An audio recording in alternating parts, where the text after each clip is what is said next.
YouTube, it's Brian Phillips. We're gonna open this box right now. Welcome to Brian Phillips RC. We unbox them, we build them, and we do the radio setup on these planes so that you can determine whether or not you like the plane and you would like to have one for yourself, okay? So check the links in the video description below. When you buy from the links, you help support Brian Phillips RC and all the things we do for RC. If you're brand new to the channel, welcome. This is what you're gonna see for pretty much every aircraft we do, in addition to normal flight videos that you see from other reviewers here on YouTube. So, what do we have today? We have the Super EZ 1220 from FMS. Amazing. Ooh, look at that. It says Reflex V2, which is kind of strange because pretty sure we're up to V3. Not sure exactly how that's gonna work out, but either way, when you order this, if you order it and it comes with a V3, you'll know that we just got one in the transition between. All right, so without further ado, here goes nothing. Now, this particular model came with floats. I think you may be able to order it without, so when you follow the link, check what you're ordering, make sure you're getting the right thing. And floats come in handy for ponds, which is nice. So we do have a pond back there, so it's pretty exciting. And yes, this came when we had about 8 inches of ice on the pond, so we've been holding off, waiting for a good opportunity to fly it. And as per usual, we are going to unbox, build, and radio setup for you here on Brian Phillips RC. All right, so also, as you can see here, in some markets they're going to offer in plug and fly and ready to fly. We have ours as plug and fly.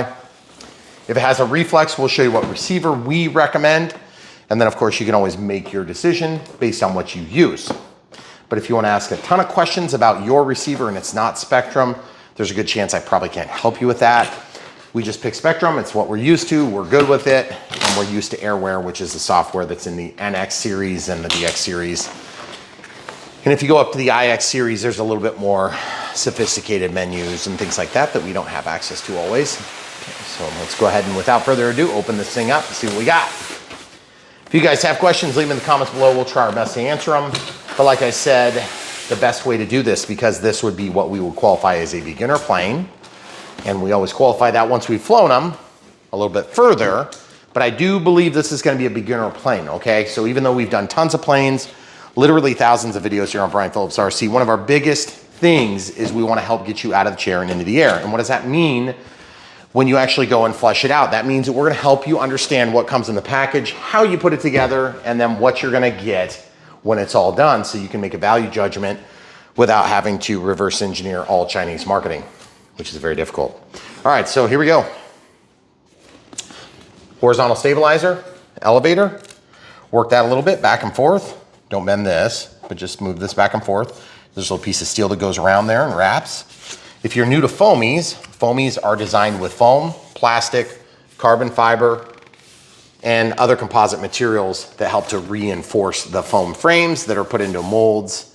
And then sometimes there's decals and stickers and jigged painting, and they look really nice and they really function good. So if you're brand new to foamies, where have you been, first of all? And then second of all, we still do balsa wood planes and things like that as well. Okay, so there's a cable that's included in here. This is a USB-A. I believe it's a USB-A to USB-C. Yeah, so this is USB-C and USB-A, okay? So it's got purple body on it. That's kind of interesting. Yeah. I've seen that before. So we'll just leave that over here. That's to update the firmware on the receiver, or excuse me, the flight controller, if you're gonna use their provided flight controller. Now you shouldn't need to do that if you follow our instructions in most cases, but if you do need to do it, they include that with the plane. Okay, so these are float frames. Now I'm not 100% sure if we're gonna put this on floats or wheels first. My expectation is we'll probably put it on wheels. And I know some of you guys will think, well, why don't you put it on floats? You have that beautiful pond you want to fly it from. Well, yes, I do. And I do want to fly it from the pond, but I also feel like sometimes when you're a beginner, just because there is a float equipment option available, doesn't mean that most people learning to fly are going to want to fly from water, because water introduces new risks and new hazards that aren't ordinarily realized. These are spreader bars that go on the float system, okay? So you'll notice I just take the float parts and I put them together here, and then when I'm all said and done with a particular plane, we pack them up and we mark down what floats go with what planes, because we have piles of these things in our basement and in our storage units, our various storage units. Okay, so we'll just keep unpacking as we go. FMS does a really nice job on packaging their products. So you might be thinking, how does it get here from China without any damage? And look how nice that looks. Very good. Okay, so you're gonna notice one thing immediately. There's no inboard flaps and small ailerons. Small ailerons are gonna be more typical on a plane that's a beginner, okay? I would normally see a large aileron. Like for instance, let's show them this plane back here just as an example. There's two of them. Here's an Avios. This is a Hobby King product. They have an inboard flap and an outboard aileron, very big. See the difference in performance there. And then you can see right here on this, which is Timber X, Night Timber X, Glow's got huge ailerons and huge flaps. Of course, those can be set up different ways. But when you're a beginner, your tendency is to over control the plane. So a lot of times the control surfaces are a bit smaller. Now, it doesn't mean that the plane won't perform. It just means that it's been designed a little bit different. And I just want to bring that to your attention. As you're learning about planes, we're going to teach you the things you need to know so you can make good decisions as you're a beginner. Okay, so plastic, like I said, reinforces the connection point between the fuselage and the wing. And then right here, if you look really close, there's a fiberglass member that goes all the way through. That's called a wing spar. Okay, and you can always tell because they have these little relief cuts. Okay, just like here, here, here, and here. And what that is when they put that jig together, they lay that in, and then they close up the mold and they fill it up with foam. And then when they're done, they pull away the two halves of the mold blank, and there's little holes that would have gone up to support that. So as you can see, this also is a pretty straight wing, but there's a little tiny bit of dihedral in there. Dihedral, and I'll show it in an exaggerated fashion, is when the wings go up, anhedral be down, dihedral, polyhedral, gull. Okay, so like an F4U Corsair, this has a little bit of dihedral. Dihedral helps with stability beyond flight controllers. So it's a passive way of helping the plane when in normal non-inverted flight is going to be a little bit more stable. Okay, so here's a nice instruction manual that comes with this. And as you can see, as we unbox this, we're getting down to where we've got a couple of small packages here. Let's see what's in the side. It looks like we've got a quality control kind of sticker or something dropped down in there, but I don't care about that. Little foam packaging. And this is the stuff that is going to be used to put all of the electronics together. Okay, so we have this as rudder, and it's got a Y cable. So it's called servo signal splitter, or, well, in this case, it's not a servo signal reverser is what I was about to say. That happens to just be a Y cable. So the Y cable is used to share a control channel to do a function on two different servos. In this case, it's likely to be a water rudder, but I'm not 100% sure.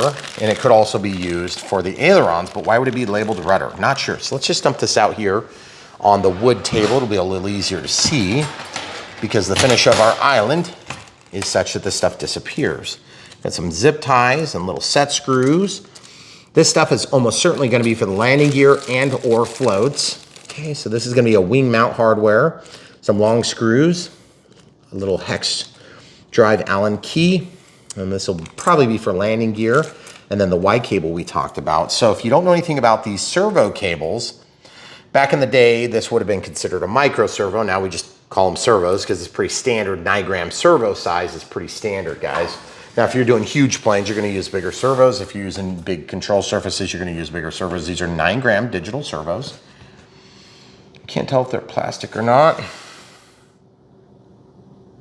It says 9-gear digital plastic. These are plastic gears and plastic output shaft, which is also known as a control arm. And then this is a control arm. That's actually a control horn right there and a control arm. And then they go out and they go through this little Z-bend. It comes out. And then this thing is threaded. So then the clevis on the end shoots through here. And that little pin goes through the control horn and sets the stage for where it's going to adapt. And you'll notice there's 4 holes here. 4 holes. You're in the second from the outside hole. If you went to the outside hole, you would have more movement, meaning this would move further. And if you went to the inside hole here, it would move further. So the combination of these hole positions will help to set the stage for how much aileron throw you have. So throw meaning how much it goes up and how much it goes down. Now also I want to point out something.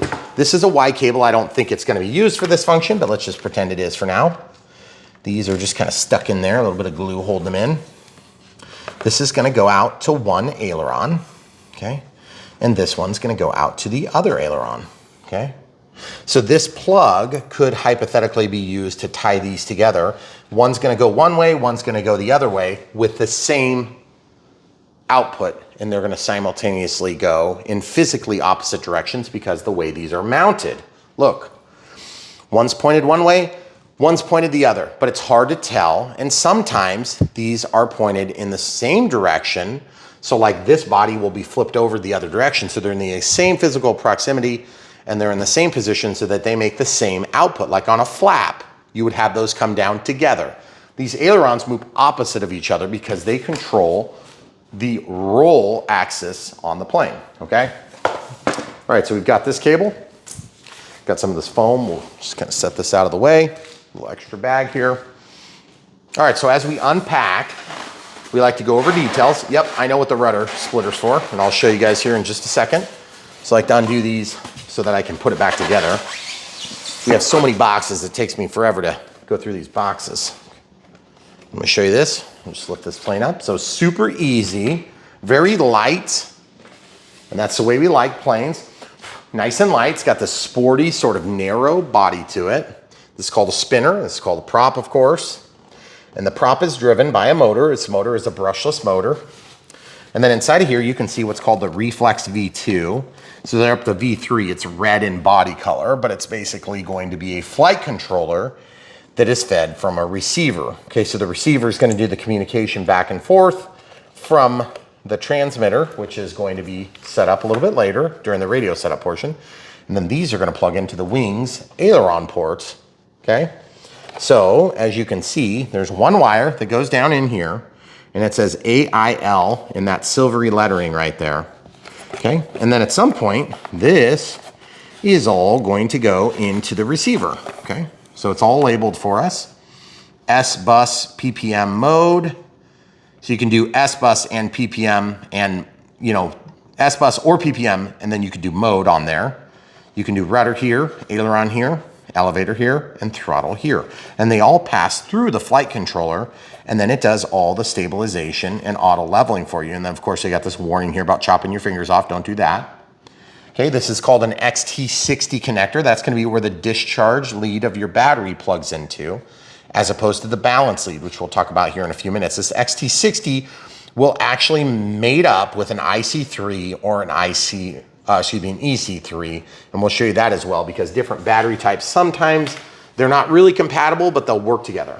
Now, because we have two wires coming out for ailerons, we know for a fact this is gonna be used for just the water rudder. Now, how do I know that? And I didn't know that earlier. That's because I noticed while unpacking this package that there is a servo cable coming off of this float right here.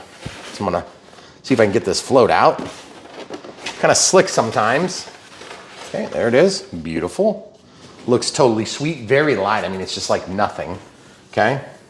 And there's a servo cable, a little bit of goop on there to kind of keep it sealed in. And of course, there's carbon fiber or fiberglass in there. It might be carbon fiber, it might be fiberglass. It goes down the length, gives a lot of rigidity.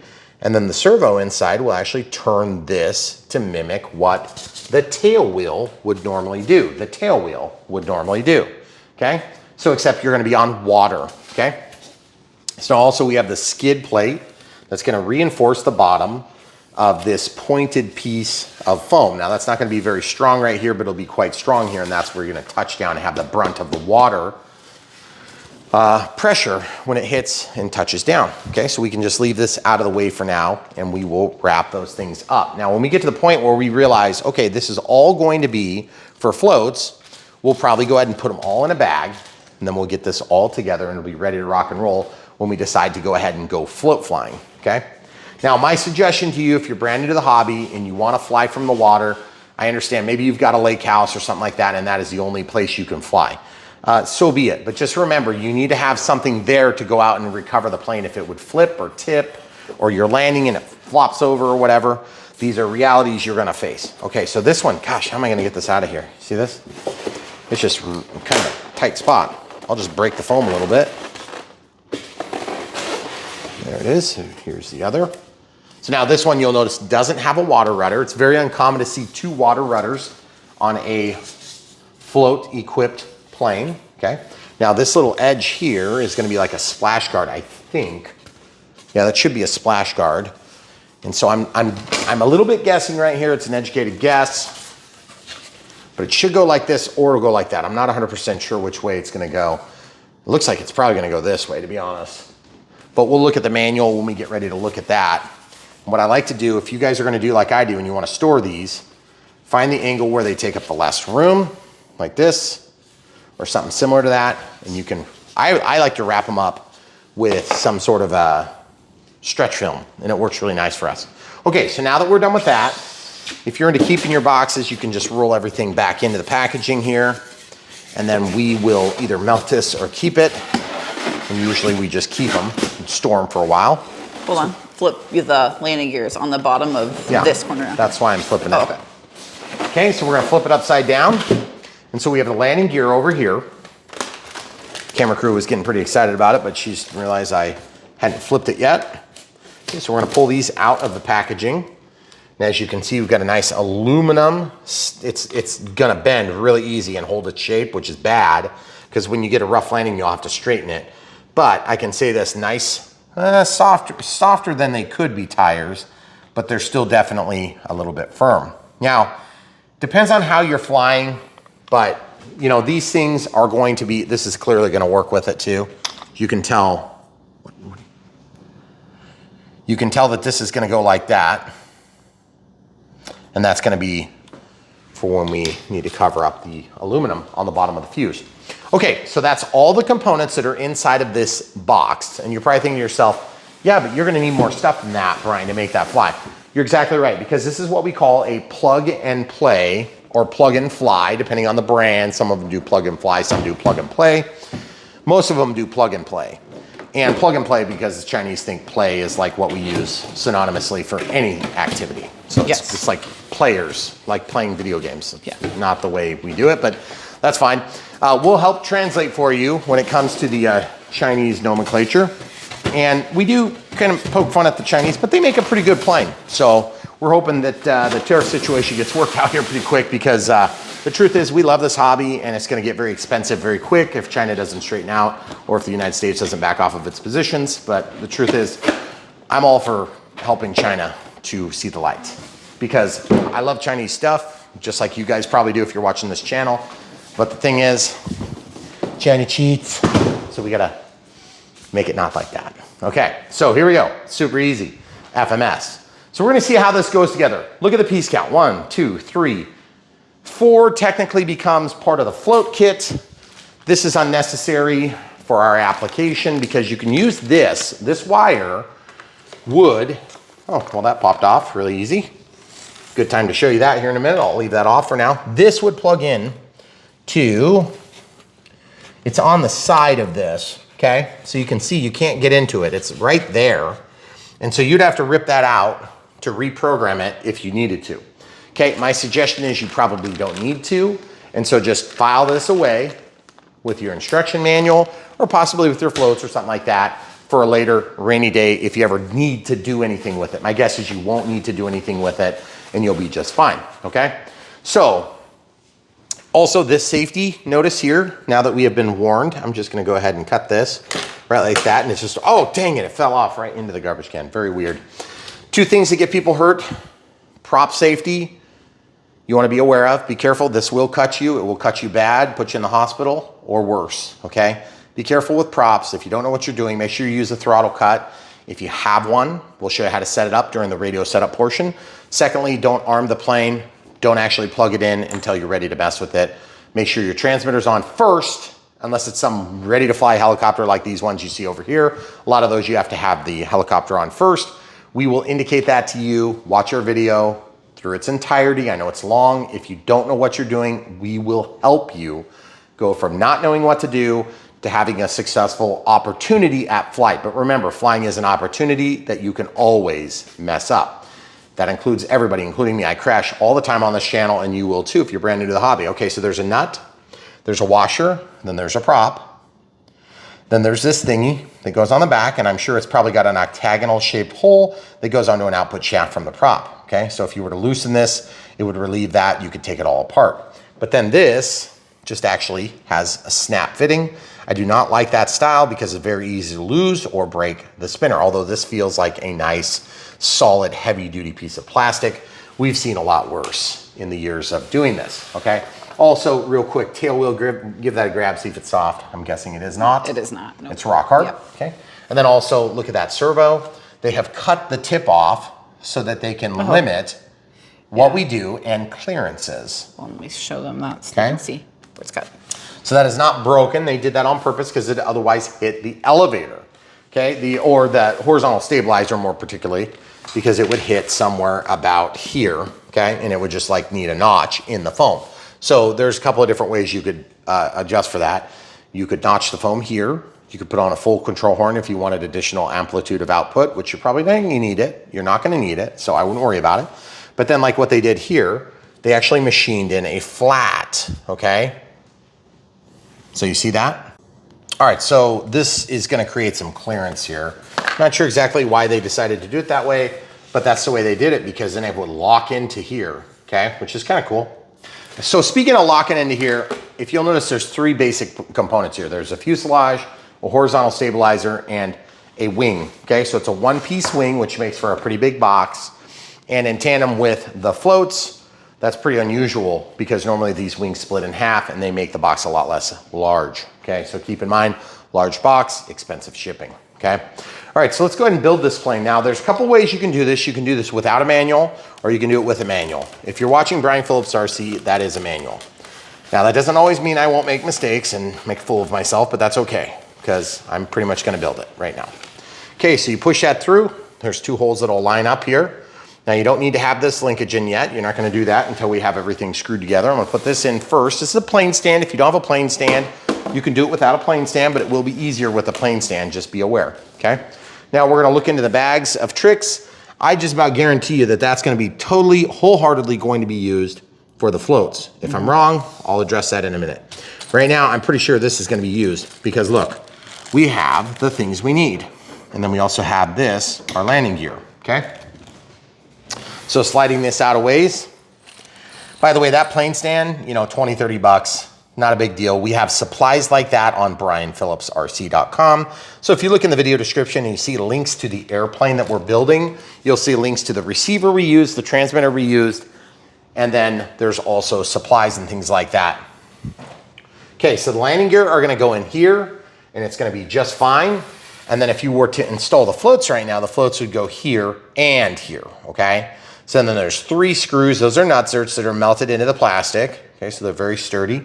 And then right here, there's 2 nutserts that are melted into that plastic assembly and then glued in. So it's actually on the inside. And then they glued this assembly in. Then they have this decal that goes over. Now, of course, those are gonna receive these things should you decide to use the floats, but we're not gonna use the floats. I'm probably showing you this backward. Yeah, that'd probably go the other way. But you can see it works really sharp. It's pretty easy. And then those little brackets go in there and around. And then on the front one, whichever of the 2 ends up being the front one, is likely to use the same bracketry for whether it's landing gear or floats, okay? Because that's gonna drop in here and just kind of retain everything, okay?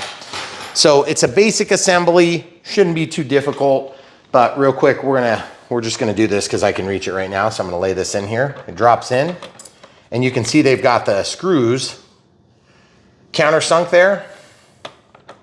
So you could technically do it with or without. In fact, I'm guessing that this is only going to be used if you're doing floats. That's right, because this is countersunk. This is not going to be on top of there, okay? How do I know? Because that'd be dumb. You won't need that. It's just going to make a bump. This is going to be used without anything because these countersinks tell me that the 3 small screws are going to go in here. Now, why do I want to do process of elimination style assembly? Because it's a lot easier than picking up the manual. Now, this is going to work. I'll just show you real quick. The camera crew is going to do what she needs to do to get an angle. These are hex drive screws, which is really nice rather than like Phillips. And we're just going to see if that goes. And I'll just show you that the tool that's provided will help make it work, but then we're going to use our own because yes, this would work, but no, I'm not going to use it because it'll be a pain in the neck. Now, the other thing too is, as you look over here at this beautiful, I made this myself out of garbage that I kept, okay? And it's worked, it served me very well for many years. So I'm just gonna lay that right there and let my wife look how beautiful it is. Okay. I think we're talking about a 2mm drive. Oh yeah, we are, okay?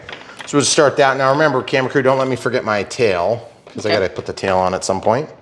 Now you see how that started, cross-threading? You gotta be kind of careful, that's why I didn't tighten the first one. I'm gonna drop this in and get it started. So now for most of us, this plane is not gonna be so big that we can't transport it in our vehicle. For us, we don't transport a lot of planes and vehicles, thank God. But at the same time, when you do, you're probably not gonna have to undo the 3 screws here, but if you did, it is just 3 screws. And for those of you that have to take your planes apart all the time, that's a bummer and I'm sorry you have to do that. When I flew at a different site from where we lived, I would always put things on bean bags and I would stack 1 or 2 low-wing planes on the bottom and then I'd put a bean bag or 2 and then I would put planes on top and then that would give me enough to wet my whistle during the flying session and it worked out really fine, okay? Now I'm gonna move my screwdrivers out of the way because I need a little bit more room to get back to the tail, okay? So this is not gonna get installed yet, but this is the clevis I was talking about. You see how that little doohickey there looks pointedly phallic in shape. It's gonna go through and get penetration to this side, and then you'll slide this fuel pipe or fuel hose pipe. You'll slide this rubbery thing up there like a rubber band to hold it closed, even though it is going to lock into itself there, okay? So that of course we'll do at a later time. And then these things are gonna hold the wings on. So that leaves us with just a couple of different choices for screws. We've got these 2 screws, and what does that leave us with? 1 additional screw that would have been used up on the landing gear, and then 1 additional duplicate of these. So my guess is, based on a process of elimination, these are gonna be the screws we use here. Now, how do we know that? Because we built many planes, and that's why you're watching Brian Phillips RC build this plane today.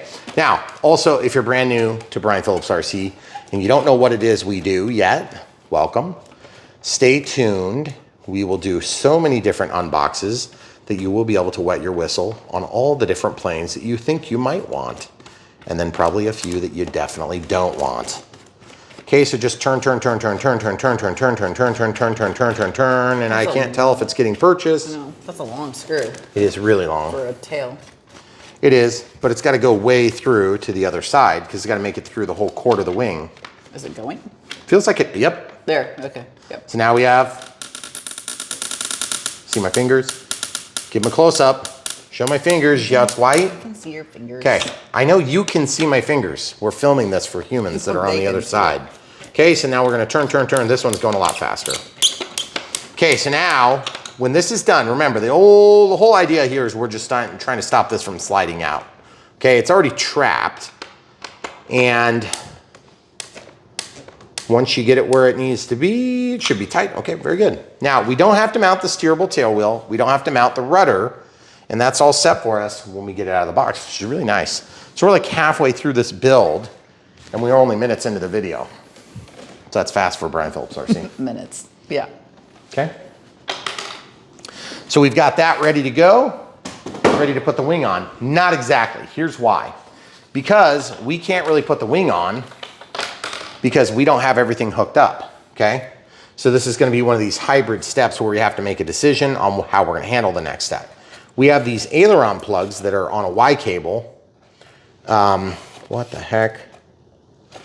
There's elevator. What? Aileron is a single.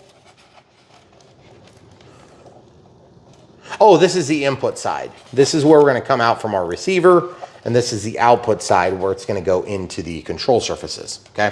So there's one way you can do this. I'm just gonna show you this right now. You can lay your wing on here and plug it in, okay? Boom. And then you can just kind of like pull it off to the side, but that is a real pain in the neck, okay? So we're just gonna leave the wing off for the moment. And then these things are gonna pass through, and you see how it says an arrow? You're gonna drop them in here, just leave that one. You're gonna drop them in here like this, and then it's gonna spin, boom, just like that. And then it'll latch down inside of the frame of the plane in that little point. Point with your finger, please. Right here? Beautiful. Yep. So in that case, we'll come right back to that. All right, so we're just gonna lay these things into the plugs for now until we're ready to do the wing. Now, why are we laying the wing aside? Just because it's gonna make it a real pain in the neck to do the next stage. And why are we leaving off this for the elevator? Well, we're leaving that off because we really don't know where it's gonna go just quite yet, okay? And you also notice that my spinner popped off again, so I'm gonna leave that off as well because it is now popped off twice. So at this point, we need to do radio setup. And you're probably thinking to yourself, that sounds really complicated. I probably can't handle that. Yes, you can. It's not that big a deal. And I'm gonna teach you why it's not that big a deal right now, because we're gonna go through the entire process, start to finish, using this, which is an NX10, far more capable than necessary to get this job done, but we will show you how to do it. Now, I'm gonna talk to you real briefly about batteries, because we're in the point of the video where we have to battery the plane here pretty quick, okay? So there's a lot of different batteries you could use. We use smart batteries most of the time. We use a lot of Spectrum stuff. We also use things like this. This would be a non-smart battery, which would be like a China Hobby Lines. And then there's also other brands that we have used in the past that have been just fine. I actually don't know what size battery this plane takes. So let's take a minute and we'll look in the manual together. Looks like recommended battery, 11.1 volts, so 3S. Okay, so we've got choices here. Looks like the ESC is 20 amps, servos with no floats would be 9 gram servos 4, and then the floats included would be 5. Okay, so in other words, if you have the float, you'll have one more servo. Okay, wingspan, overall length, flying weight, motor size. So it's a 3136, 1200 kV. So wing load doesn't really mean much to the beginner, but it's basically got low wing loading. And then recommended battery 3S, 1300 through 2200 25C. Now, I know for a fact on many FMS products they call for 3S, and you can use 4S's and you'll be fine. But I'm not going to use a non-recommended battery size for this particular aircraft just because it is sort of a beginner plane. I want to show it in a beginner plane style. Okay, so this happens to be a 3S 2200. It's an Aeros product, which is fine. So I'm going to turn on the smart charger and I'm going to just get this charged up. So this is a balance lead. This is a discharge lead. It happens to be an XT60, which will mate up perfectly with this plane, but we also have other choices. I'm gonna show you this one first. Now in this particular installation, I have all these adapters just lying around, okay? Now you don't need them, but we will today, okay? Because my charger uses an IC3 plug. So I need to use an IC3 to XT60, okay? Then you plug it in, then you plug in your balance lead with a negative all the way to the left. Now this is on an S2200 from Spectrum. It's a smart charger. So it's gonna allow you to charge a smart battery or a dumb battery, okay? So then I'm gonna press start, and then I'm gonna change the setting from 5 amps down to 2.2 amps. That would be 1C, okay? So 2.2 amps, and then it already populated with 3. So we should be good to go, and we'll start. So 3S meaning 3 cells in series. And then it's going to populate the screen with data that tells you how much percentage of charge it has, what the charge rate is, and then you can press the up and down to navigate and see what each of the cells are at. So it's pretty good and balanced. And the internal resistance will also be displayed here. And what I'll do is I'll just hit back. See how that still works? So if I go up, see how it stopped it? Because I hit back. Okay, so I'm going to hit start, or I'm going to press and hold it. There we go. So now it started back up, and it'll take a second to ramp up the current. Now, the other option is you could fly on something as small as 1300 milliamp hours, okay? So 1300 milliamp hours would be something like this, okay? So this is a Gen 1 Smart Pack, so it also has a balancing circuit right here. And so underneath the edge of this battery resides a circuit, this from a crash plane, and it goes just like that. You see how there's a balance lead that comes out and then a discharge lead that comes out. This happened to be off of a 4S, I believe. 1, 2, yep, this is a 4S, but they use the same circuit for 3 and 4S. And then there's a data line, this gray wire that goes out, and it communicates to the charger what it is, the serial number, how many charge cycles, you know, how hot it gets, all that crap. And it stores that data on here, which is really nice. And so it makes it really easy for us as the end users. So we don't have to do a lot of thinking about it. Now, this would be like a Gen 2, meaning there is no balance lead, and you've just got the discharge lead and then the data lead, okay? So you can still use this on that plane, but sometimes the adapters are not always super easy to force into an XT60. So I'll give you an example here where it's easy for me to show it. If I can find an XT60 up here. Gosh, where is, oh, here's an XT60. Or no, that's the wrong type of XT60. It's the wrong end of an XT60. Here's an XT60. So just imagine this is coming out of the plane. This is an XT60. This will actually go in there because the pins are the same size, but you see how this has a cutout? It's a little thicker. Sometimes it's hard to do that, but you can actually do that, okay? And that's what we'll do on this particular plane. But just bearing in mind that XT60 is designed to work with XT60 and IC3 is designed to work with IC3 and EC3 is designed to work with IC3 or EC3 because EC3 stands for E-Flight Connector 30 amps, okay? So if that makes sense, hopefully that does. Now I'm gonna go into this other side of the charger because it's a dual 200 watt charger. I'm just gonna plug this into the other side and it should automatically start charging, which is part of the reason why I love smart batteries, because smart batteries are gonna give you the best crack at success if you're brand new. And so that's referring to this battery right now. You can see all sorts of information about it and it's gonna automatically start charging once you set it up. Now there is an automatic discharge feature built into all the smart batteries, okay? So these ones are dumb, they don't discharge themselves. These don't discharge themselves. These orange ones do, these orange ones do. So that's good for safety. It's also good to keep them in good shape because if you leave a LiPo charged for a long time, like say weeks and weeks and weeks like I do, then it will eventually deteriorate the chemical performance of the battery pack, okay? Because the chemistry will run out, it will kill itself, okay? So a couple things to keep in mind. I would suggest if you're brand new to the hobby, just do a good job of charging while you can see, hear the charger, because that's gonna give you the safest bet, okay? Because remember, there's two things that get you hurt in this hobby. I mean, there's a million things that get you hurt, but the things that really matter are props and batteries, okay? Hard surface, in hearing and sight while you're charging, okay? It's easy. Don't go to bed, leave it charging on top of carpet, okay?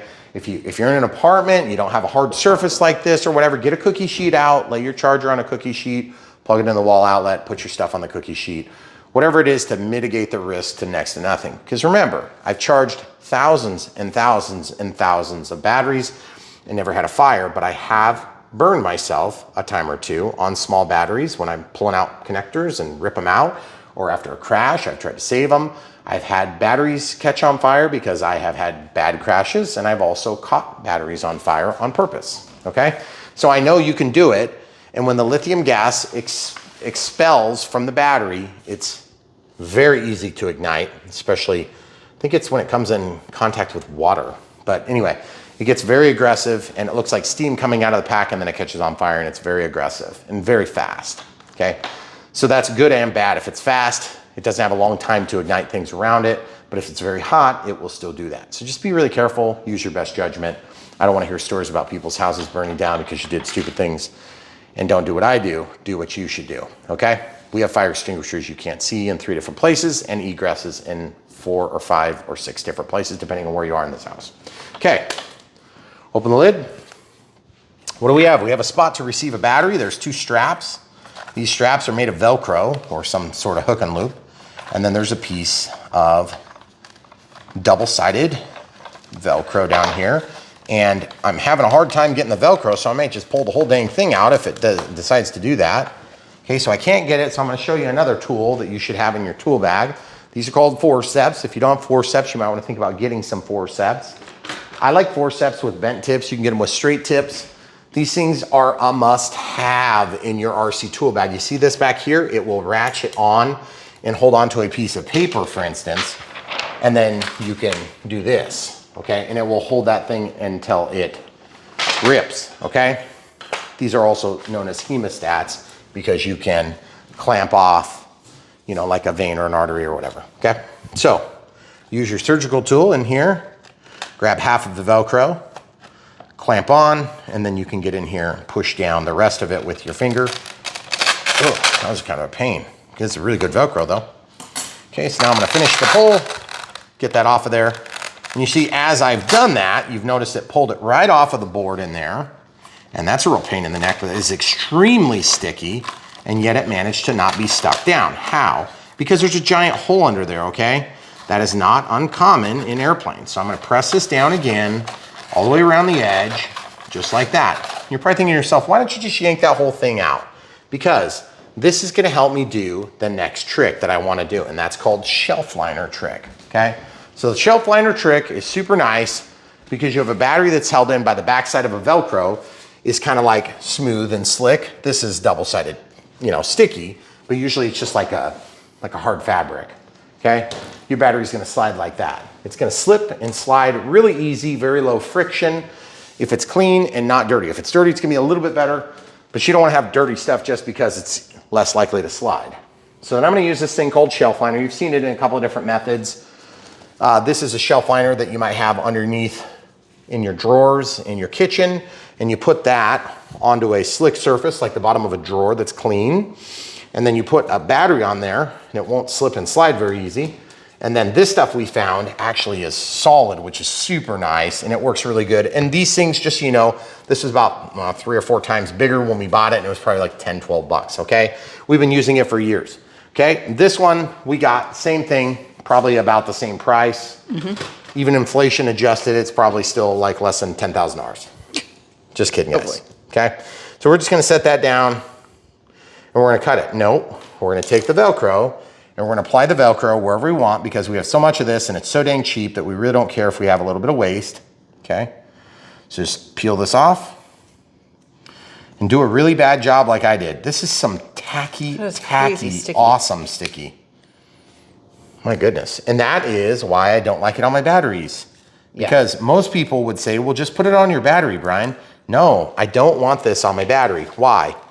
Because then, first of all, I have to marry this particular battery to the orientation in that plane. So let's say I stick it on here. No big deal. You didn't block any of your information. Well, then what if I need the battery to be the other direction? Then you're screwed. What if you need it this way? Then you're screwed. So then I see a lot of guys with battery packs that look like little animals, like little furry animals. And I'm thinking, okay, so you have like fire starters on both sides of your batteries. Not a good idea.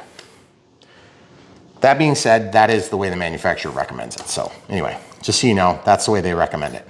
Make fire burning furry animals out of it.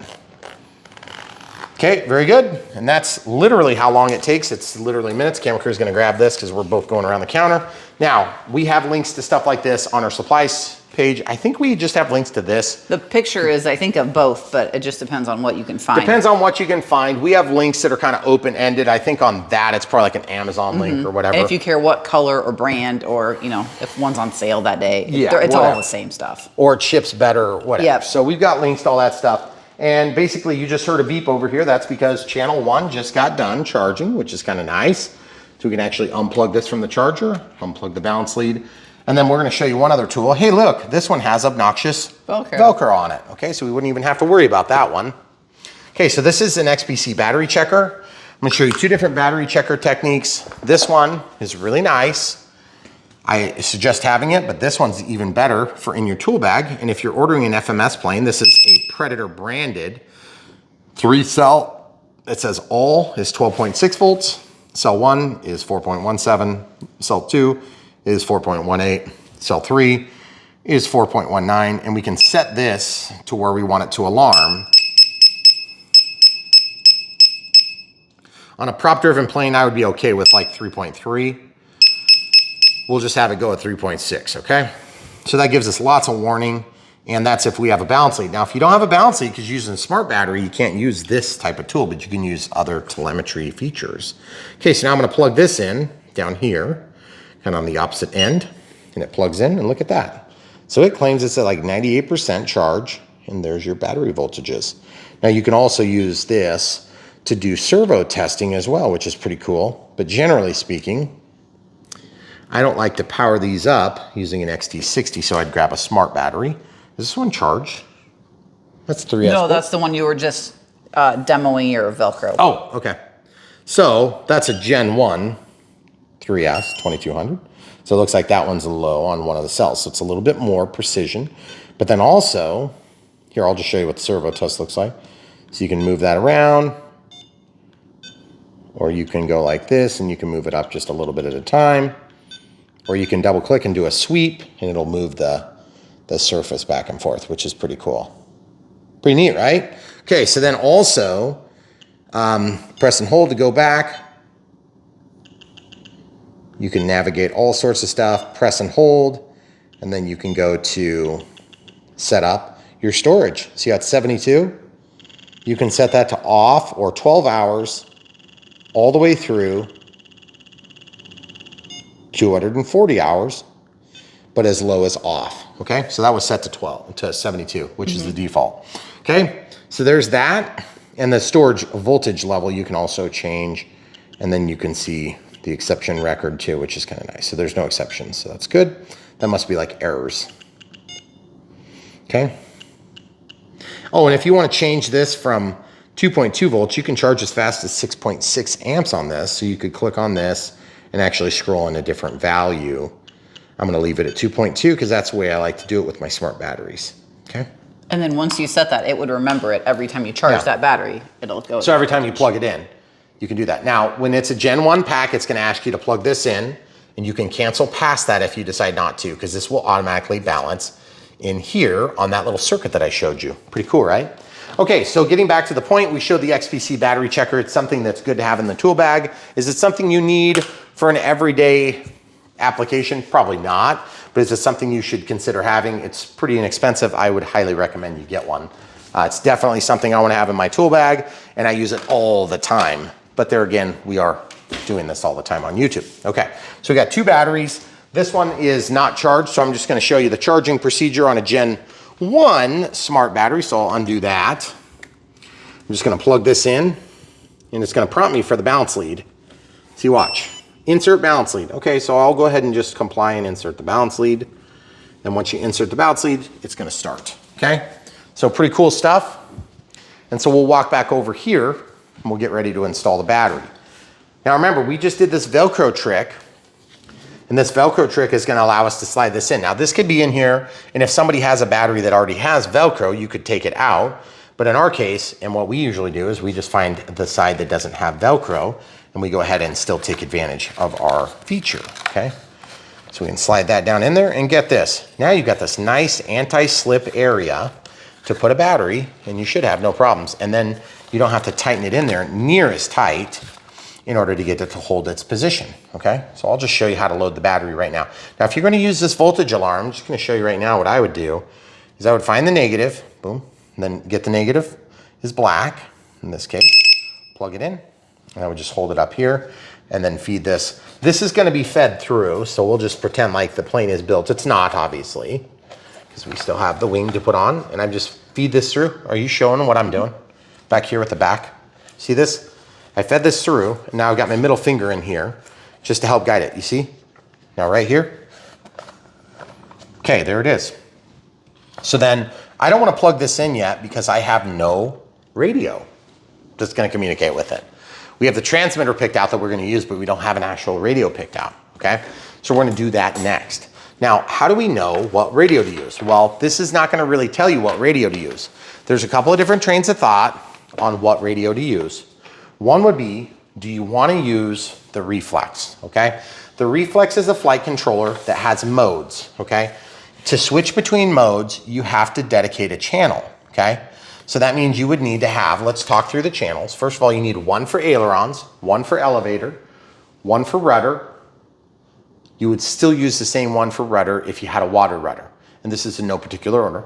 Then you would have one for throttle, and then you would need one for mode. So that would take you from auto leveling mode to no stabilization to stabilization only. So auto leveling and stabilization, off, and then stabilization only. Those are the three modes that you can use on a Reflex V2.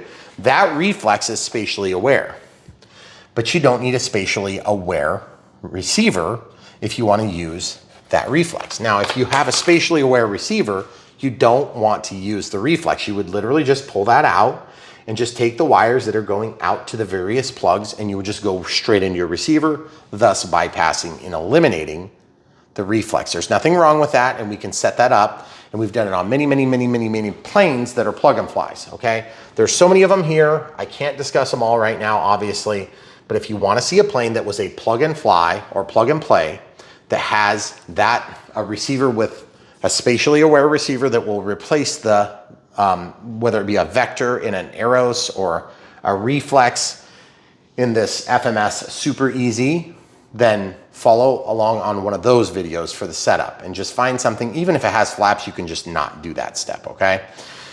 There's a few steps for flaps, but we'll just do this one simple and easy, okay? Because this is supposed to be the easy. Now, some of you are probably thinking, well, are you gonna set up flaperons? And if you don't know what flaperons are, we are not gonna set up flaperons because we can't really do that easily with a reflex. If you did it with a reflex, you would only have a stabilizer on one side, and then you would have to use another channel to match the output on the other side.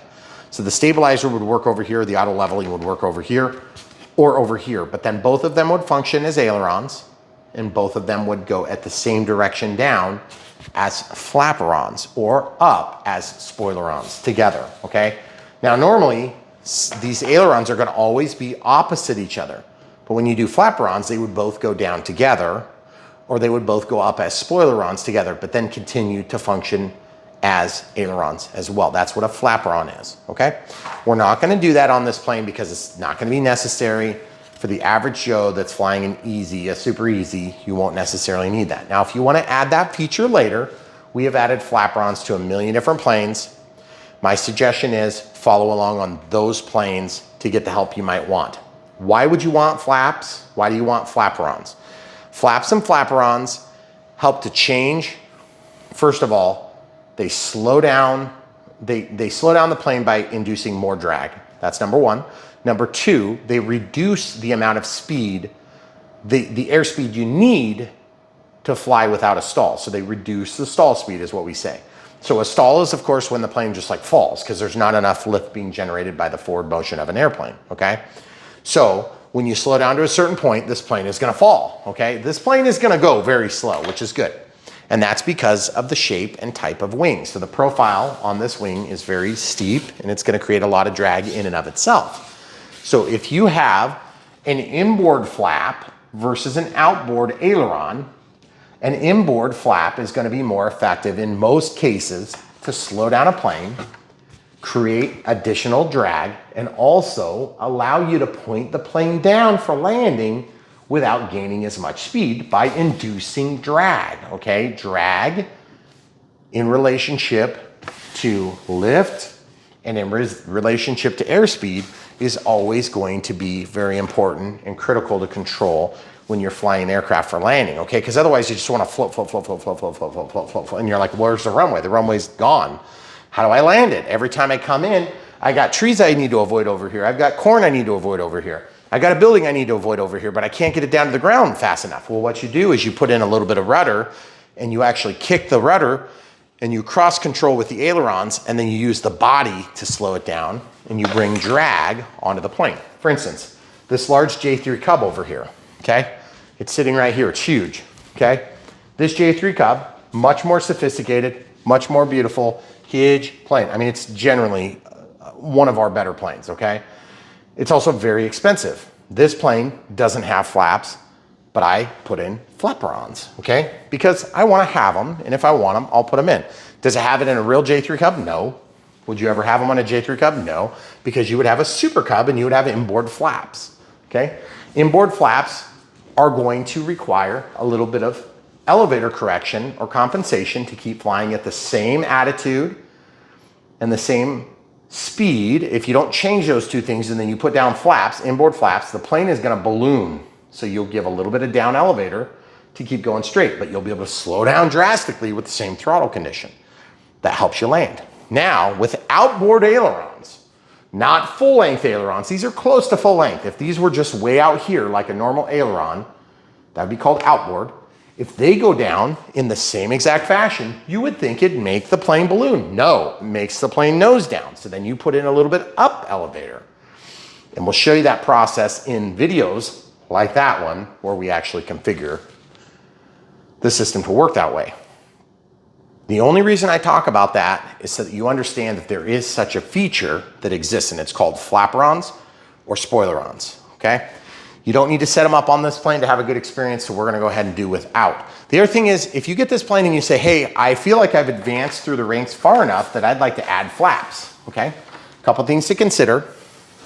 You can cut all the way to the end of the wing, and you can use clear tape, or you can put in a hinge, 2 of them, 1, 2, finger hinges, and then you can extend your aileron, and then you can cut right here and make a larger flap, and you can do an inboard flap. You can add a second servo here, and you could, some people would do it in here, but I would do it out here, 1 servo, and you could do a larger, deeper inboard flap like this, and like this, so you don't have to modify the aileron, and that's another thing you can do, and we've done that before, and it works really nice. I think we did it on a Ranger 1220 millimeter.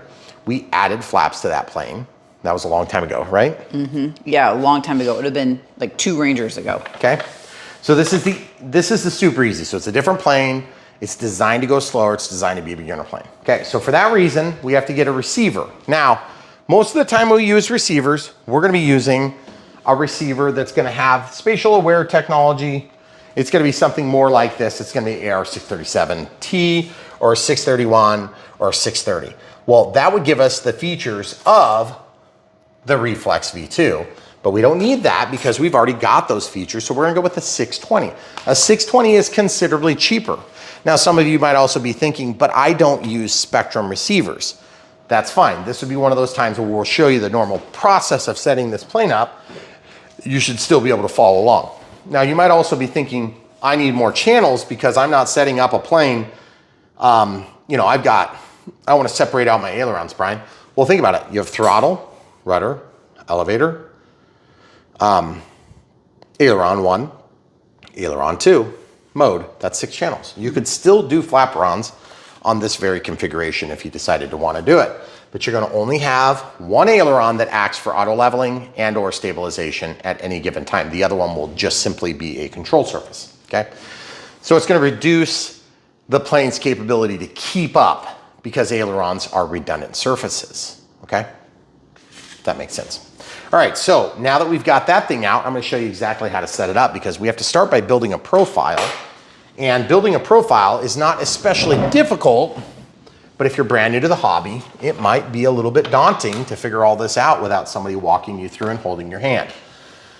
So if you're one of those people and you think, you know, hey, Brian, I'm a pretty smart guy, I work on technology all the time, you know, I don't think I need help with this. That's fine. We don't want to take anything away from you, but I am going to tell you this. There's no sense in shooting yourself in the foot by having a plane set up wrong and crashing as a result, okay? And I can tell you this, where do most beginners fail? They set up their planes wrong and they crash, okay? So the best thing you can do is get the easiest possible plane. And yes, that means even though you're a full-scale pilot and you fly commercial airliners, or you know, you flew an F-14 back in the 80s, or you fly an F-18 or whatever it is, and you've got these like ultra skills that like superhuman flight skills, doesn't change anything. This is a different skill, okay? It's just like type ratings with different airplanes, you know? Okay, so this comes out. It's got a big, thick manual in here that we're gonna ignore. And then it's got this thing, okay? So that's a receiver. It doesn't have to be spatially aware. There's a push button, so you don't even need a bind plug. But if you were gonna do a bind plug, it would go here, but it says BAT right now, okay? So just plan on using that. And then the case is very small. If you ever need to really lighten this thing up, you can pull it out of the case and save a few grams, but I don't ever do that, okay? So we're just gonna slide this all back together and put it out of the way. Now you do have to make a decision if you're gonna mount this or not, but we'll come back to that decision-making process here in a little bit, okay? So the first thing we have to do is we have to figure out where we're gonna land all these cables because we've got elevator, we've got ailerons, we've got, oh, this one's going out to the aileron, so we'll actually put those over here. And then this is just going to the ESC. As you can see, it goes up to the electronic speed control. It's a Predator 20 amp ESC. Electronic speed control is what runs the motor. I'll actually take those, see if I can get those tangled up in here so they kind of stay out of our hair until we're ready for them. Okay, very good. Then we have the rudder, we have throttle, we have S-bus mode, S-bus PPM mode. Now that can be used to backfeed all the rest of these, and you can eliminate those connections if you want to do that. I've never really done that, so I'm not going to do it for this. Okay, so we'll just leave this down here, and we have to turn on the transmitter first. Obviously, I want to get my switches all. Throttle cut would be on, gear would be down, flaps would be out, this would be up, up, up, up. Okay, good. So now that it's booted, or it's booting, I can click back and cancel, go to add new model. We're gonna create an acro. That's an acro. If you were to highlight that and click, it would let you scroll and you could do like a heli or whatever. And since this is not a Horizon model, you can't just like download a profile, but you could download a similar profile if you're really, really lazy, but this will take us like literally minutes to do. So we want to show you how to do it. And by the way, learning how to use this, one of your more expensive tools, is definitely good use of your time. Okay, so model select we just came from, model type we already set, model name, this is where we're going to scroll in the name, which is going to be the FMS Super EZ, and we'll come right back. All right, so FMS Super EZ 1220 millimeters. So I'll just hit back now. Aircraft type. Okay, so this is where you would set up, if you're gonna do flaprons, this is where you would set it up. Flaprons. Okay, but we're gonna just set it up as a normal, and the tail is normal.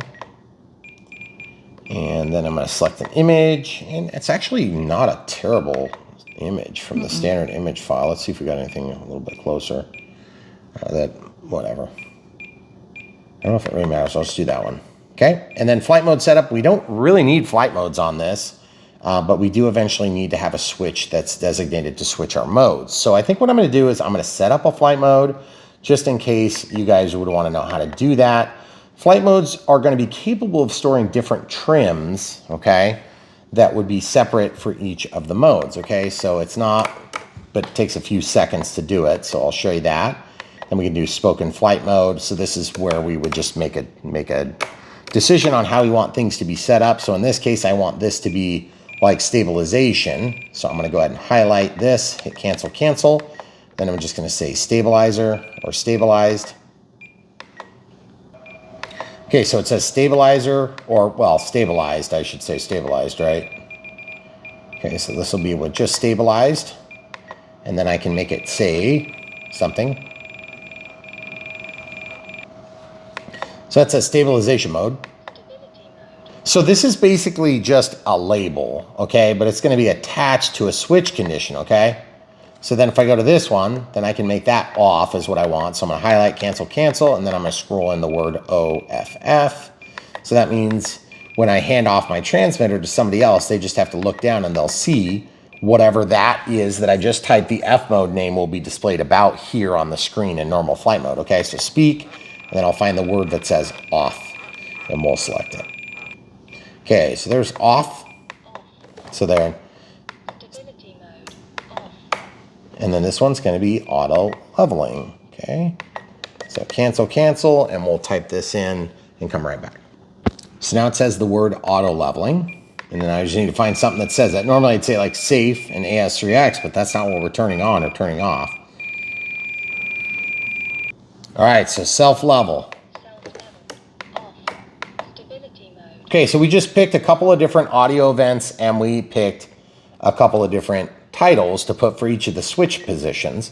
But remember, that's actually calling out different flight modes. So this will be a flight mode, this will be a flight mode, this will be a flight mode. So any of those three, you can actually set up your trims. See how it says trim type, common? It's all the same, but what you can do is you can make it controlled by flight mode. Okay, pretty cool, huh?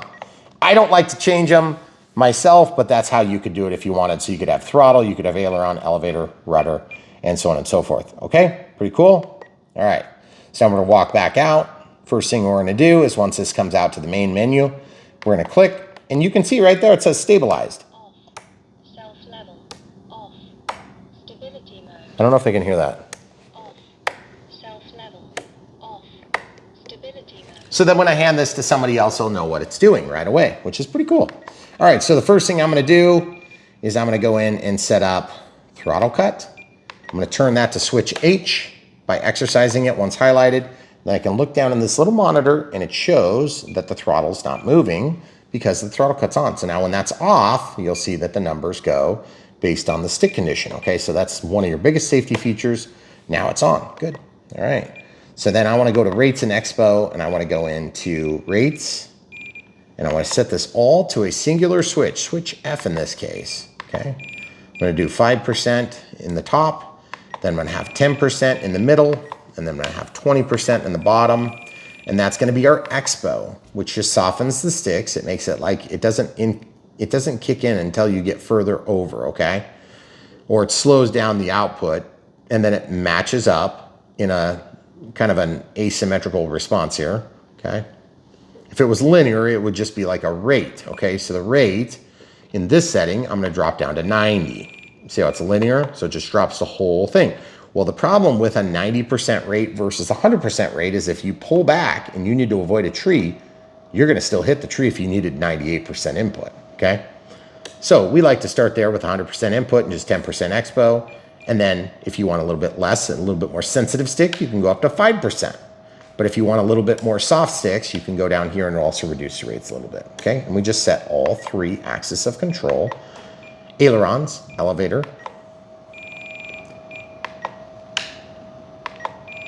See how it's still the same? Because I forgot to flip it to switch F, okay?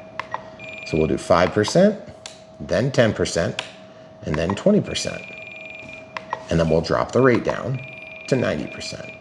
So we do this all the time. It's just kind of like a standard operating procedure for us here on Brian Phillips RC. Now you might find that you want a little bit more expo and a little bit less rates, or a little bit more expo and a little bit less something else, okay? It's up to you. This is highly subjective, but at least gets you something to get in the air and take advantage of the suite of features on your transmitter, okay?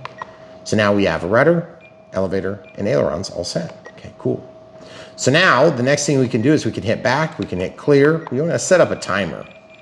Okay, so the timer, I'm going to set it to like, this is probably going to fly forever, but let's do 10 minutes, 25%. 1 out active. That means that anything over 25% is going to start the timer. At 1 minute, I want a voice. At 20 seconds, I want nothing. At 10 seconds, I want a voice call out. And expiration, I want tone and vibrate with a tone every minute thereafter. So now we have a timer that will start anything over 25%, and it'll count down, and we can hit cancel to clear it. And it'll set it back and wait for us to fly again. Okay, pretty cool. So we cleared that, throttle cuts on. Now we can scroll over 1 click and we'll see the monitor. So we can see where everything plugs in. That'll come in kind of handy now. So you're probably thinking to yourself, geez, Brian, that was a lot of steps for setting this up. Well, don't worry. We're pretty much done with the radio setup now, okay? So now we just need to plug the things in. So we have our little guide here. It says throttle, aileron, elevator, rudder, gear, aux 1, aux 2, aux 3. Don't worry about the auxes. We're not using auxes. It's just going to be these ones. And we're not even using gear, okay? So I'll just leave this right there. And I'll just pull this a little bit closer, and we'll just start knocking them out one at a time. Okay, so what do we have here? We have modes. We forgot one thing. We got to set up a mode. Okay, what are we going to use? It's got to be something from 1 to 6 because it's a pluggable channel. So throttle, aileron, elevator, rudder. So gear. We're not using gear. Why don't we use gear? Okay, so let's make an association to gear. So let's go to system setup, disconnect RF, and then let's go into channel assign. So it looks like A, which is back here. That's A. You can see because it says A next to it. Boom. I don't want that affiliated with gear. I want D affiliated with gear or flight mode. Okay? And then I want to unassociate any of these that are actually hooked up to a channel that we're not using. Okay? Why? Just because I don't want them to be beeping and making noises. You could leave 8 for right now because you'll have master gain, right? No. There's no master gain. Oh, no, because it's a reflex. Okay, so now I can go over to this menu, and look, when I move this, look at that. Now it's changing the condition. Now, I don't know if that's the right condition, but it's going to change it, okay? Also, I can see throttle's not moving, which is really nice. Rudder's moving, elevator's moving, and ailerons are moving. Okay, so everything's fine. So throttle cuts on. We can leave this right here, and we'll go ahead and plug things in where they belong, okay? So the mode needs to plug in And how do we know where that goes? Channel 5 is gear in this case, so we'll plug that in. Now, how do I know that the signal is up and the brown is down and the red is in the middle? Well, first of all, the red's always going to be in the middle, so we don't have to worry about that. So how do you tell? Well, over here, if you look really close, it says S plus and minus. So the S is at the top and the minus is at the bottom. Minus is brown on Futaba Hextronics, but then it's black, red, and white if it is... Okay, so I said that wrong. What I meant to say was this is JR Hextronics, and then Futaba is black, white, and red. So black would be similar to brown, and then yellow would be similar to white, okay? So this is aileron. So if you look down at the screen, it's channel 2. So channel 2 is right here. Now that's on the third set of plugs because the first set of plugs says battery, okay? So we're not going to use that for battery because this is not the type of plane where we would need to do that. So elevator is on channel 3. So channel 3 is here. Notice that that is also the fourth set of plugs, or the fourth port. So once I get that plugged in, I'm just going to pull the label back just a hair. And same thing here, just for cable management reasons, I'm always like kind of untangling them as I go. So this should be on channel 2, or excuse me, channel 1, but port 2 in terms of the port plugs here. Okay, so that's throttle. Then right here we have, looks like rudder. So we'll put rudder right there. Okay, so the rudder needs to just get out of the way of the other cable. There we go. So then this is going to go right into channel 5, right? Yeah, channel 4. But it's the fifth setup. Wait, did I do that right? Channel 1 is throttle. Yeah, so you should have one empty channel at both ends. Oh, I'm sorry. I was just looking at 5 right there. It's actually channel 4. It's just not lined up very good. Doesn't matter. It's all done now. Okay? So now that's plugged in, and you're thinking to yourself, that came together kind of all at once. Yeah, that's what happens with the radio setup. Okay, so this radio setup is done, okay? We might play with a little bit of details here and there, but at this point, all we need to do now is plug this in and hope that our throttle is set up right. So I'm gonna take this, just in case the prop would start running. And we're gonna have to do a little bit of setup for the elevator because it's not hooked up yet. So our next move is this. We're gonna test everything before we put it all together. And we're just gonna find a spot where we can take this and stick it down in here because this is not spatially aware. It doesn't need to be mounted. Some of you might wanna mount it, but it's not bound yet, okay? So let's bind it first. Okay, so the first things first, I wanna get the battery into the opening. So just put that pesky Velcro up. In fact, I'm just gonna plug it in. Are you ready? Okay. Plug it in. Full disclosure, this is not transmitter, is not bound, so it doesn't do anything yet. Okay, just listening for the arming sequence on the ESC or the motor. You don't hear anything, so we should be safe. So we can lay this in here just loose. Camera crew is gonna move her body. Now, in order to bind this, I'm gonna hit scroll over one, or just click. I'm gonna click and then scroll down to bind. I'm gonna bind like this, and I'm gonna be prepared. Now I'm gonna press and hold this button. It starts binding, binding. This is where you wanna secure the plane with your hand. In case the prop starts, we wanna make sure that we're safe, okay? So obviously it hasn't started. It's auto-configuring the limited amount of telemetry that comes through this, which is not gonna be really useful or relevant to us in most cases. It's got like receiver pack voltage. Who cares about that? Not pack voltage, receiver voltage. So the VEC voltage. Okay, so now throttle cut is on. Throttle's been tested and it worked. Okay, throttle cut's off. Throttle is working the correct direction. Throttle cut's on. I can now trust it and I know that that's working. Now, what's the next big move? I'm gonna lay this out of the way so I don't actually bump it. And I'm gonna find a spot to stick this in the hole. Okay, two things. I've got this extra length for the ESC wire. I'm gonna pull this up and just kind of loop that back down and just get it out of the way. And these are gonna be available to plug into the wing when we're ready to put the wing on. And I'm just gonna roll this down and stuff it down there so that it's kind of out of the way, but not gonna get the bind plug touched. Bind button touched. Okay, sorry, trying to be clear. So now I've got these two wires sticking out the side. I accidentally knocked off my voltage alarm, so I'll just quickly plug that back in. and the negative just goes to the negative side. That's very loud. Okay. So now I can slide this in here and see if we can even fit it. And that is one thing that's kind of interesting about this plane. Now with the wing off, I can get away with doing this, but once the wing goes on, you're not going to be able to do this, okay? But you see what I'm doing now is I am just checking my cable management to make sure that by moving my battery line, I'm not going to be unplugging anything, okay? But you can see there's a bit of a conflict because this battery has to fit in this cavity here, right? But then how the heck are we going to do that? It's not a very big hole. No, it's not. And I don't think we're probably going to be able to do a whole lot of strapping if we can't get it under the straps, you know what I mean? So I'm trying this the first time with the wing off, okay? Now this is a top load battery tray, which is nice because this is a float plane. And I'm wondering if maybe this needs to be not under the strap, okay? So I'm gonna just work this out. And you'll notice that I'm up on a counter height surface here while I'm working, and that is probably a good idea for you to consider that. I'm just gonna unplug this. It might not work in this application, might be too tight. Okay, both of those leads out of the way. Slide that in. Now drop it into the hole. Slide it forward, and you'll notice there's another strap that's fighting us because it's way up there and it's all tangled up and all janked up in the hole. So I'm just gonna do my best to kind of pull that up and around so that it gets out of the way, and it's not letting me do it. So what do I have to do? Work it until it does. Okay, so now it's out of the way. You see that? Mm-hmm. Now I can take and push this down with my middle finger. But you see my middle finger is in the wing hole. That's not gonna be there when we're flying, okay? Right. So you're not gonna take the wing off every time you do this. I can guarantee you of that fact. Okay, so now how do we get this thing to where we can slide it through? Well, we can rotate it first, and then second, we can take that opened, and then we can slide it through this opening, just like that.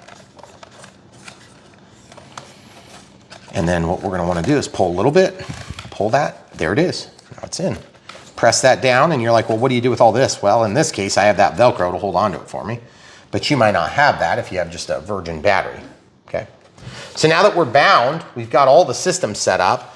We know that everything is technically working with the exception of the elevator. I'm gonna go ahead and one of two things we could do. I'm gonna try to put this voltage alarm back on and then put the lid on. So negative is here, okay. I'm gonna plug this in. We already know we should be able to trust this plane now. Okay, so we've plugged it in. We're gonna give it a second to engage. Takes a second. And that's because the receiver has to, basically the flight controller has to acknowledge the throttle, okay? Because the throttle passes through this flight controller. Now, the other thing is we have to figure out where stabilized mode is, but we can't really easily do that yet. We're not gonna have to change the plugs, so we should be okay to go ahead and put this wing on. But before I do that, I'm gonna test throttle. Throttle is up and it didn't work, which is good because the throttle cut is on, it shouldn't work. Now throttle cut is off and the throttle did work. Now throttle cut's back on and the stick is down, so I can now trust, and I have double confirmed that everything is gonna work. All right, so now the next move is, I'll just go ahead and put this on for now so that it's all, you know, more or less contained. Put this little tab down into the front and then drop it back, but it's kind of running into stuff because this is a little bit too tight, okay? So we'll just rotate that around just like that, okay? Drop it down in there. It's a little too tight. I don't like the way it feels. I'm gonna slide it the other way. You see what I did there? Now that's gonna stay. Oh yeah, very good fit. Guys, don't be lazy on this step. You'll regret it. Eventually, you'll end up having something pop open in your flight. Yep. And you're gonna be flying along, shaking your boots because you're a brand new pilot and you're gonna have some stupid lid come off and you're gonna be chasing it in the middle of a pond, okay? All right, so you remember we put those things on earlier? That may or may not help us out, but we'll see. Okay, so we got these two wires. Should not matter which one goes to which, but I just gotta get one to plug into one. So brown is away from my belly. Brown is going to be away from my belly on this. This is the type of connector that has these little latches that helps keep them. Okay, so that's one. Then same thing here, I've got the brown away from my belly. And I've grabbed this and the brown is toward my belly. I gotta rotate it halfway. Okay, brown is away from my belly because you cover them up with your thumbs. Okay, so now brown, brown, brown, brown. All the browns are touching, all the yellows are touching. Now I'm just gonna do either one of two things. I'm either gonna spin this a couple of times just to kind of contain the wiring. Not as critical on this plane because a lot of times you have servos that are down in this pocket. Well, this one doesn't have any servos right there because the servos have to be back there. So then I can drop this down in here, just kind of guide it in. Make sure we're not pinching, Looks good from here. Okay. If you don't have a second set of eyes, take your plane, rotate it up, make sure that you can see the wires, and then push them in if they're in your way. So come over here, look. You see them? Mm-hmm. Okay, so we know we're not pinching the wires, which is good. And by the way, even if you did, you know, it's like a foam connection. It's not probably gonna cause too much trouble, but I still don't like the idea of tempting fate. Now spin this until it drops down, and then spin this until it drops down, and then rotate. Oh man, that is pretty tough to push down. I need to be there. So I need to turn this. Jeez, really hard the first time. It won't be quite so hard after that. I don't know why it's so hard. I'm trying spinning it both ways and it just really doesn't want to go. So I'm going to show you another trick. You can use a tool if you want. I wouldn't recommend it. But you see the first time can be really difficult. Now it's a nice, tight, smooth fit. And you can see that the airflow will go over it and it doesn't create a bunch of drag. All right, sweet. So as you can see, there's your plane. It's called the Super EZ. Now we just need to put in the finishing touches. So the finishing touches, like the spinner that keeps popping off, we'll stick that on there. Okay, so that looks really nice. I hope that doesn't pop off in flight. It's really ticked me off if it did. Then we have to put this thing on. I'm gonna show you a couple of tricks. If you happen to have your forceps, you could use needle nose for this. Grab onto that, onto the Z-bend, okay? Grab onto the Z-bend, over here, come over here. Grab onto the Z-bend, so you got something to hold it. Then you can spin this, okay? You gotta work this a couple of times, in and out. That'll make it easier to make your fine-tune adjustment once you get it on the plane. Otherwise, you'll break your servo horn, okay? So we've just got that little rubber sitting down here, ready to go. So it'll hold it in place. Now, we can take our transmitter. By the way, you may have heard it go off. We don't care, doesn't matter. Elevator doesn't move anything, good.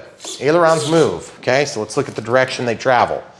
That's the wrong way, that's the wrong way. That's not moving.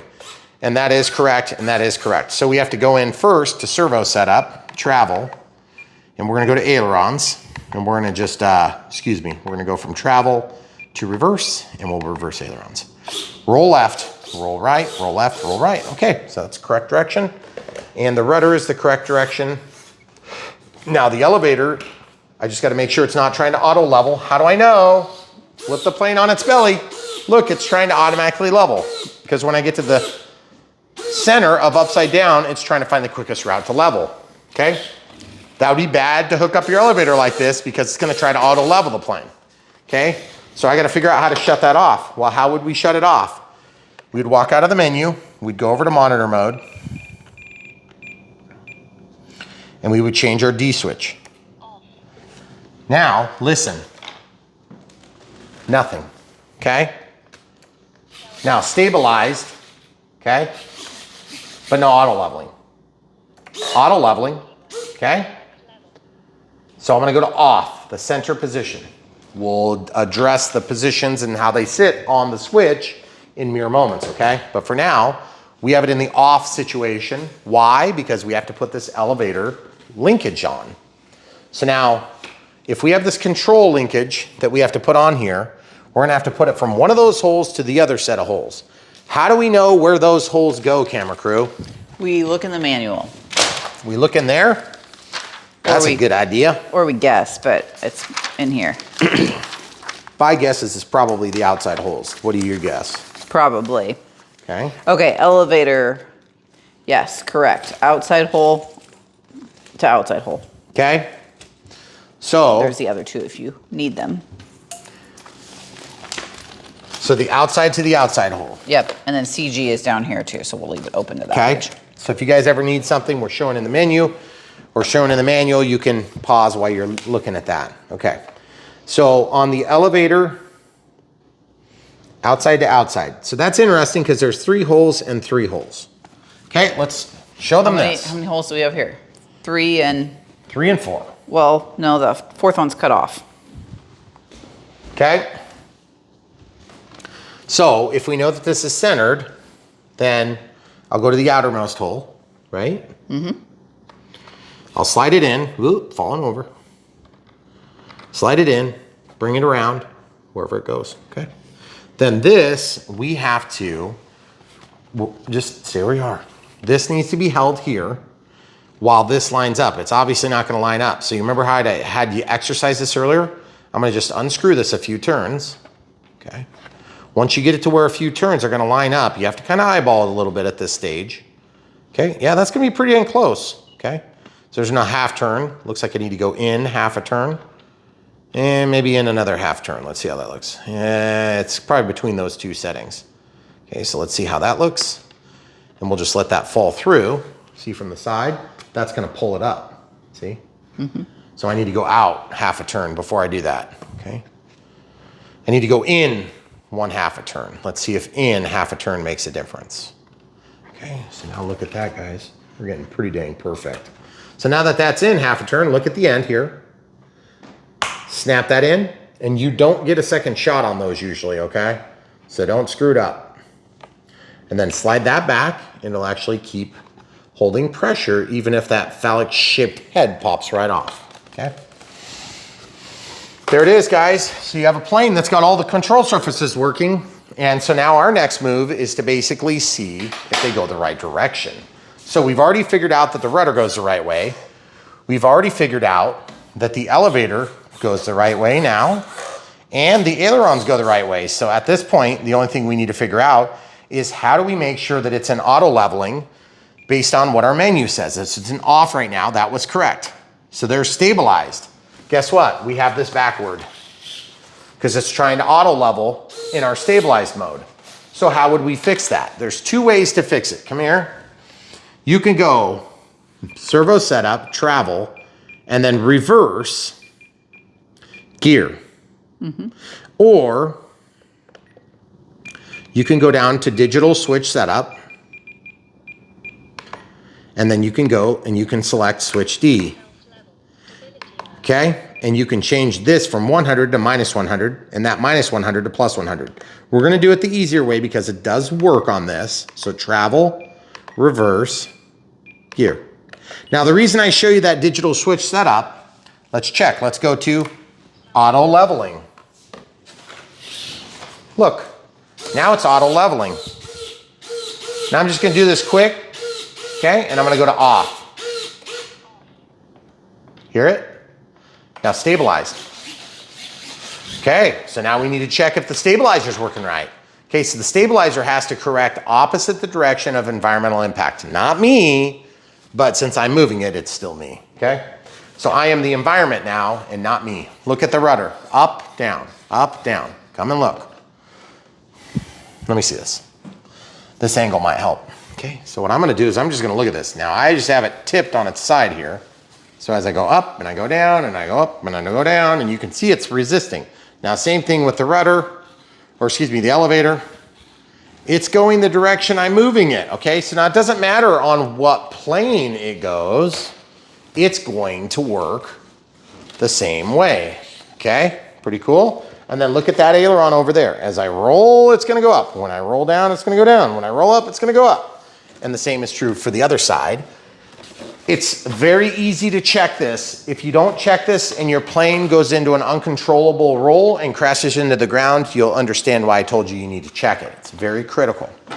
The second thing that's critical that you need to check is 55 to 60 millimeters back from the leading edge of the wing is gonna give you the suggested center of gravity range, okay? So the center of gravity is going to be the point on which the airplane pivots, and you can impact the touchiness of the elevators just by changing your center of gravity. That could be by moving the battery in here. You could put some dead weight up here. You could put some dead weight back there. But the first thing we're gonna do is we'll probably go ahead and put it back on the plane stand just so we can easily mark it. Okay, so once we're down on the plane stand, I wanna open up my calipers. I'm gonna go to 55 to 65, right? 55. 55 to Megan? 60. 55 to 60, okay? There's 55 to 60. Okay, so I'm gonna put this out a ways so I can make a little bump. There's a little bump. I'm gonna put it a little ways in, I'm gonna make a bump, okay? And then 55 to 60, okay? So I'll just scroll this back out until we see 60. You can use mechanical, you don't have to have digital ply or digital calipers. These are cheap, by the way. I've got a pair downstairs and a pair up here. And one of these came from one of our subscribers and supporters sent them to me because they were annoyed I was using the world's cheapest, crappiest. That is a very, very, very tight CG range. It really is. For such a big plane, that is not a very big range. Okay, now I darken the holes with a marker. Now, why do I do that, camera crew? So we can see them. Why do you want to see the center of gravity? Because you need to be able to check it. And the bigger bump makes it easier to feel. Which is why we use a Sharpie or felt tip pin of similar size. And that's just a regular size one. It's not like an ultra fine or an extra big or anything weird like that. So now that the battery's installed, and it's of the size class we intend to use, and not like a dinky one, and we're gonna use a huge battery or vice versa, okay? You use a small battery, test your center of gravity with small battery, okay? So I'm gonna put my finger on the front hole, the middle finger, then I'm just gonna let it rest. Now don't do this in a heavy wind, okay? Bounce is fine, okay? Gotta find the back hole. Okay, on the back hole, it feels good. It's pretty much perfect. So 2200 3S is gonna get the job done. Now, one other thing I neglected to do when I had the marker out, which this is the tip you might wanna adapt based on my personal experience. It's worked really good for me, but partly because we have a plethora of planes. By the way, this is just probably 10% of the planes we have in this house / property, okay? So when I pull off the lid, I'm gonna write 2200, and it's about where it ends right there, 2200 3S, okay? Good enough, right?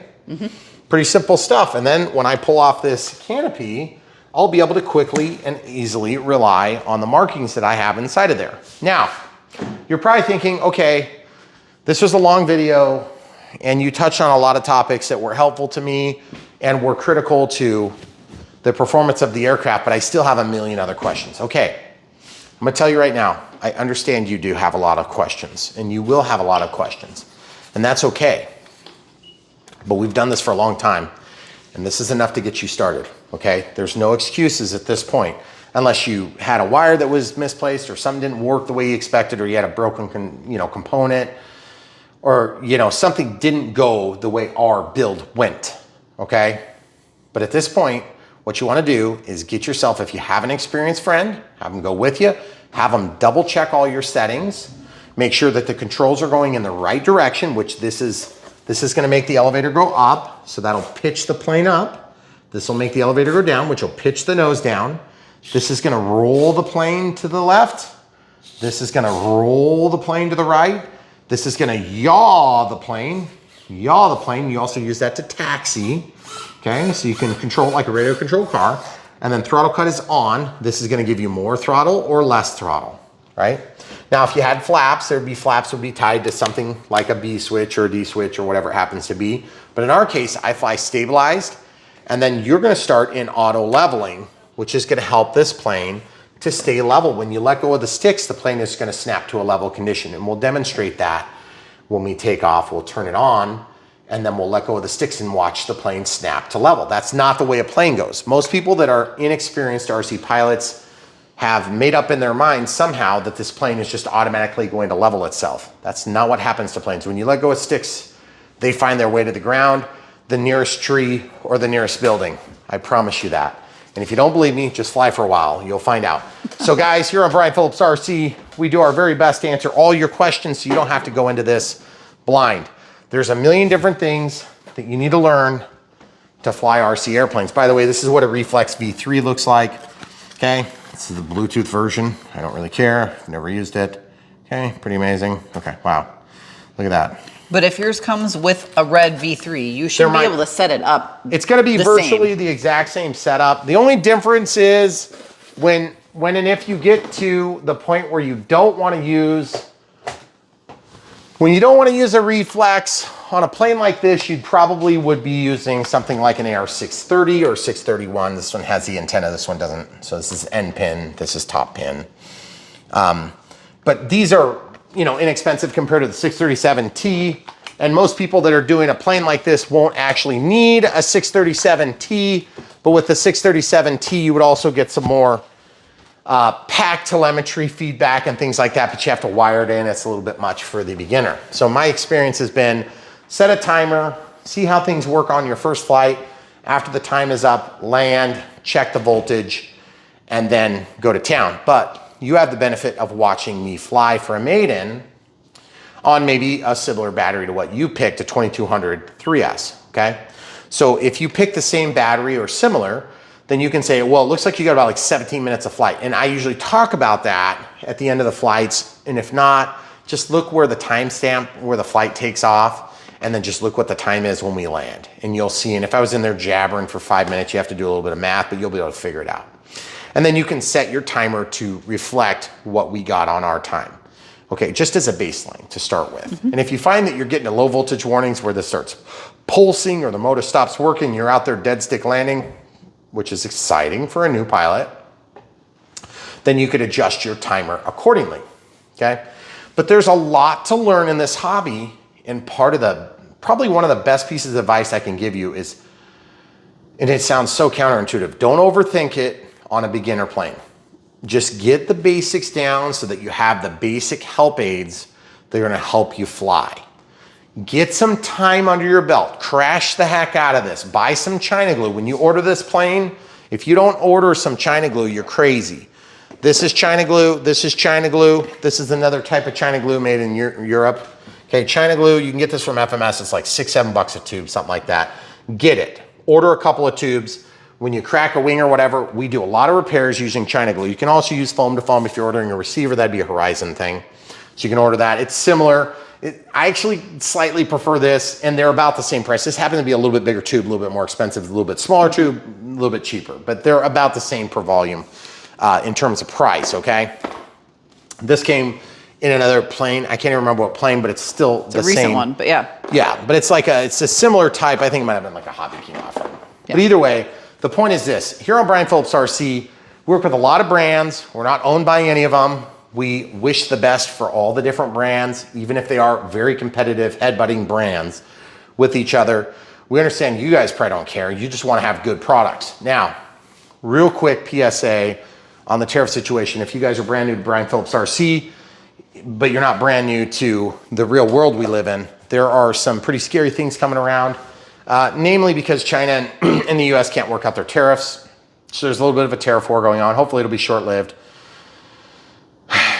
From what I can see from the 10,000-foot view, I don't know much. China's losing a lot of value of their yuan. I thought it was yen, but I guess it's yuan. So they're losing a lot of value right now. They're being forced to offload a lot of their bonds that they hold, a lot of bonds, American bonds. And so they're getting pressure a lot deeper and a lot harder than people that are looking really surface level are realizing. My hope is that they will come around quickly. Because they got a lot of plants shut down right now, a lot of people that are laid off, and it's really hurting their economy bad, the tariff battle. So even though, you know, Trump and, what's China's leader?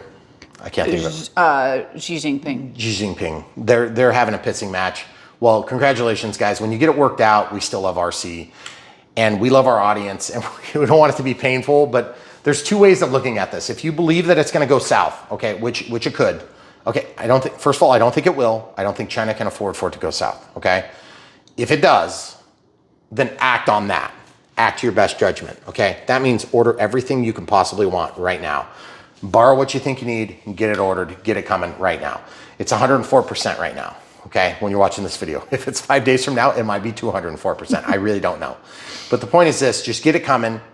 And if you believe things are gonna get worked out, maybe you can wait a little bit. But I don't know. I don't have a crystal ball. I know that our affiliates that we work with, some of the biggest ones, are concerned pretty bad right now. And so I just want to encourage you guys to act your best judgment based on what you need, okay?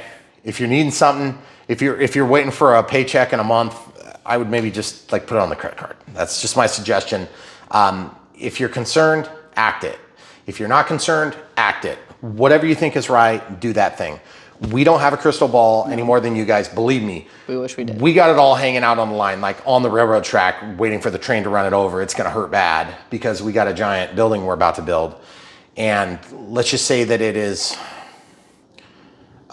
there's some people that would think it's unwise to make the large spending decisions that we're making right now because the world economy could be a little bit in flux. Well, that's life in the big city. If you wait around for all your political leaders to do what you want them to do, then you'll be waiting around until you die, okay?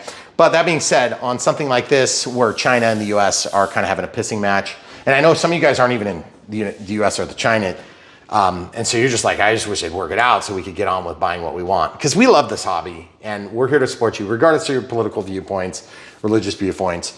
We're here to support you guys in this hobby because we love this hobby and we want to see it succeed, okay? So whatever we can do to help make it successful is what we want to do, okay? Now, right or wrong, what's going on in the world is really irrelevant to how awesome this hobby is. And so if this hobby gets left in the dust, my hope is there'll be some rich people that pick up the slack and go ahead and take care of the American population that loves this stuff, because we are one of the biggest consumers of this sort of thing in the world. Okay, so hopefully we're gonna get what we want one way or the other. But we also, you know, hate to see pretty much anybody fail that's going out to bat for us making RC products, okay? Because RC is one of the harder ways to make a living. And to be honest with you, we want all the people that do it well to win, okay? And FMS has been good to us over the years. We've had good experience with FMS. We've had our pissing and moaning over different details from all the different brands. And so we don't want you guys to hear our stuff out of our, you know, character of what we do, okay? Because we really do care about the people we work with. And we think that a speedy resolution would be best. Whatever that looks like is really, you know, out of our hands, okay? So, advice from Brian Phillips RC, keep flying in the USA, keep flying in China, keep flying wherever you're flying. If you're in the UK, if you're in Australia, New Zealand, you guys have already had a heck of a time getting stuff for years. So hopefully you've already got some tricks up your sleeve. But here in the United States, we want for the best for this hobby, okay? So that's our 2 cents. It probably doesn't mean much because truthfully, we're just passing the buck back to you. Make your best judgments, but don't wait around, okay? If your job, if you want something, you should probably get it, okay? Because it may become suddenly unavailable or it may become suddenly unaffordable, okay? And if that happens, that'd be a bummer and it might be very short-lived, but we don't control it. No. So we're just here bearing the consequences either direction, okay?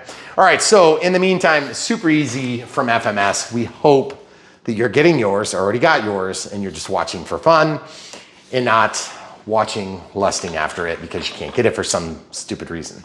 But if that's the case, gotta act quick, okay? All right, get them while they're hot. Brian Phillips RC.